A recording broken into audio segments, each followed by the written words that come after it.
My name is Mike Dawes, and we are here to talk about this very famous John Mayer song. Stupid!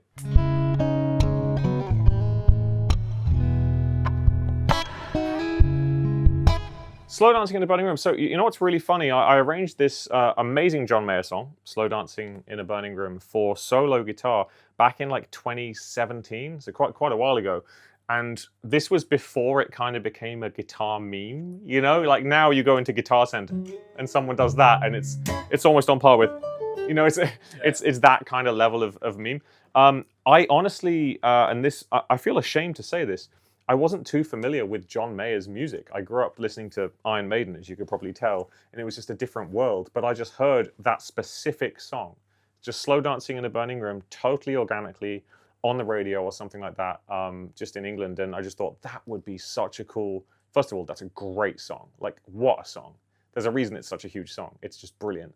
But when I listen to certain songs and think about, oh, would it make a good guitar arrangement? There are certain characteristics that they have to have.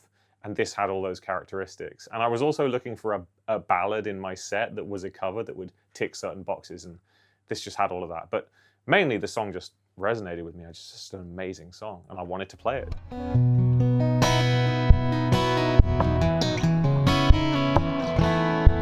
Every song I arrange, I try to do them in different guitar tunings, just to kind of paint with different palettes. You know, it's like some songs are CG, some songs are Monets, some songs are this. It's different styles of painting, and I like that's how I like to think of the different tunings.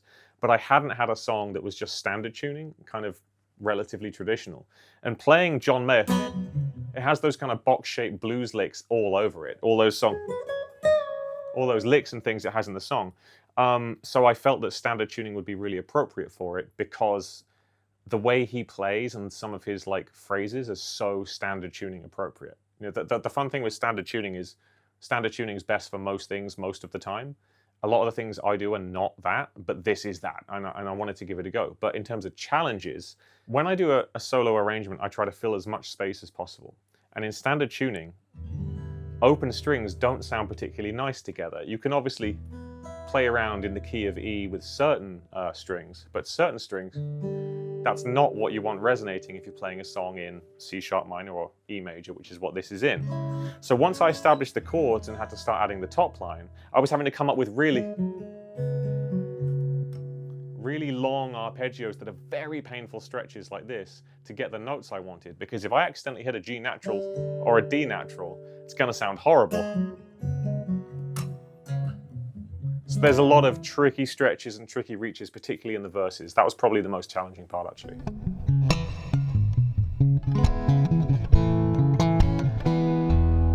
When arranging, there's all these different layers. Like solo guitar, it's all about combining bass, harmony, melody, and then sometimes I do little percussive things as well at the end. Okay, that's just candy. That's not what we're really talking about.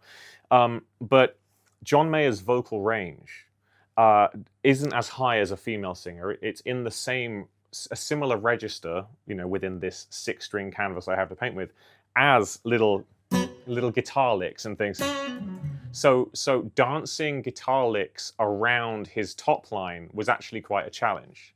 So I was having to play with different octaves and things for those licks. So I was trying to get some of his licks in there, but around the vocal. That's actually a good example. That's his vocal. And then the response has to be in a different register. You know, vocal, little response, you know, da da da da da, ba da da da. I'm having to dance around these different ranges so that the listener's ear is focused on the actual top line, the vocal melody, which is the most important thing, right? So I'm trying to throw in these little John Mayerisms. The guitar solo is easy because I'm just getting it in there with some very simple bass notes. There isn't much clouding it. So yeah, when I'm trying to get his little mannerisms out, I'm trying to strip back everything else and let that be at the forefront.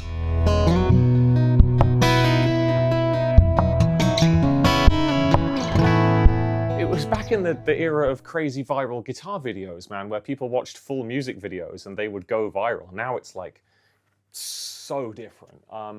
But yeah, a lot of people did, and actually it went viral partly because of you guys at Guitar World, because you guys natively posted it. So it was released via Guitar World, actually. This was the same time I did a Metallica arrangement of One, you know. I did that with, I think, a different magazine, Metal Hammer, I think, and then I did Slow Dancing with you guys.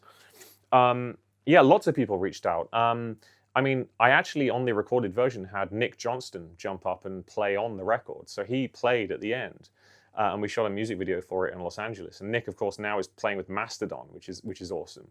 He's one of my favorite electric guitar players, so please check him out if you haven't. I can't recall anything specific, although I was invited to meet John Mayer. I've never met John Mayer. I've never met you, John, if you're watching. And I regret to say that the reason that I missed that opportunity, it was from Paul Reed Smith himself around the launch of the Silver Sky, was that I slept in. That was the reason. It was at the NAMM show, and anyone who's been to the NAMM show can understand why one would want to sleep in at the NAMM show. So I apologize, and it was a public event. It wasn't a one-to-one meeting or anything. So, but yeah, I do regret that.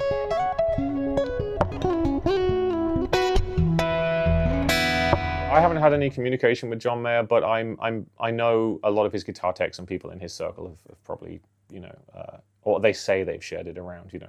Certainly with the Metallica thing, I know it got to the Metallica camp pretty quickly, which was released around the same time.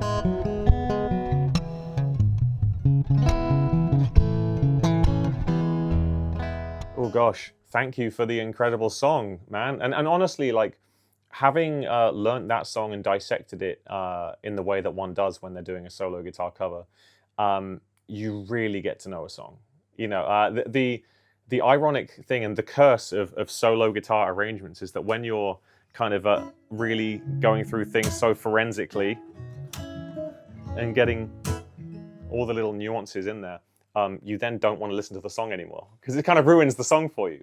But I will say, out of all the songs I've done, I still listen to Slow Dancing in the Burning Room because it's just timeless. It really is a timeless song, and I think that not necessarily my arrangement, but the song itself, every guitar player should really learn that song. I think it's just a masterclass in songwriting, and there's so much tasty guitar playing that's also pretty achievable for a lot of people as well. I think it should be in everyone's repertoire.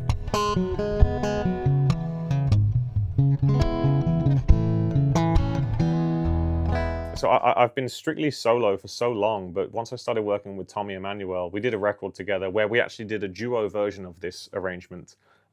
It's an EP called Accomplice Volume 3, and he just makes it sound so much better. I mean, you put Tommy on anything, it's just going to sound better because it's Tommy, right?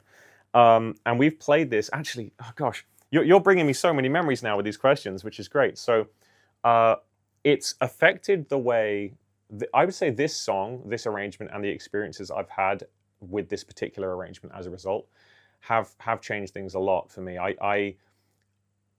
Say I'm in an auditorium with 2,500 people with Tommy Emmanuel. We're playing John Mayer's Slow Dancing in a Burning Room based on this arrangement, and we decide to arrange it in a way where we bring it down at the end, you know, where it's just the chords, and I get the audience singing, like Jacob Colliering some harmonies, and they're all split up doing their choir, you know, different parts, and then we fade down, and Tommy and I end up crawling on the floor, and we get into the fetal position and pretend to go to sleep, just leaving the audience humming the chords of Slow Dancing in the Burning Room, and that could be, say, the encore of a show. That's an experience that is obviously owed completely to this kind of songwriting, right? Because you can't just get an audience to do a thing unless it's one of those songs which is just inside people here, and Slow Dancing is one of those songs. And I guess by dissecting it and reassembling it in all these different ways over the years, I've been able to see that firsthand and see how it affects people. And you know, if you're on stage and you go,